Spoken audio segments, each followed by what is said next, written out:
Hi అండి. బయట బండి మీద దొరికే మంచూరియాని ఒకసారి ఇంట్లోనే ట్రై చేయండి. పిల్లలకి హాలిడేస్ ఇస్తున్నారు కదా! వాళ్ళకి ఏదో ఒకటి చేసి పెట్టమని అడుగుతారు. అప్పుడు ఒకసారి ఇలా చేసి పెట్టినట్టయితే చాలా హ్యాపీ ఫీల్ అవుతారు. నేను ఇక్కడ అర కేజీ క్యాబేజీని చాపింగ్ చేసుకునేది ఉంటుంది కదా, దాంట్లో వేసుకుని ఇలాగా సన్నగా చేసుకున్నాను. దీంట్లో నుంచి వాటర్ ఏమి రాకుండా ఉండాలంటే కనుక ఒక ప్లేట్లో వేసుకుని ఫ్యాన్ కింద పెట్టుకోండి. పెట్టుకున్నట్టయితే ఇందులో వాటర్ అంతా పోతుంది, చక్కగా డ్రై అయిపోతుంది. మనం ఇందులో వాటర్ ఏమీ రాదనమాట. అప్పుడు దీన్ని ఇలాగా మనం మంచూరియన్ కింద ప్రిపేర్ చేసుకోవచ్చు. ఈ మసాలాలన్నీ వేసుకుని. మీకు ఫుల్ వీడియో కావాలంటే నేను ఇక్కడ కింద లింక్ ఇస్తాను, దాంట్లో చూడండి ఫ్రెండ్స్. అలాగే చాలా స్నాక్స్ రెసిపీస్ మన ఛానల్లో చాలా ఉన్నాయి, ప్లీజ్ చెక్ చేయండి.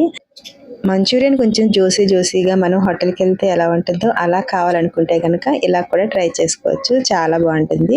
ఇలాగా నేను ఇక్కడ ఆయిల్లో అల్లం, వెల్లుల్లి, అలాగే కరివేపాకు, పచ్చిమిర్చి వేసుకున్నాను. అలాగే దాంట్లోని కొంచెం కార్న్ఫ్లోర్ వేసుకుని ఇలా వాటర్లో కలిపి పెట్టుకుని వేసుకుంటే సరిపోతుంది. Thanks for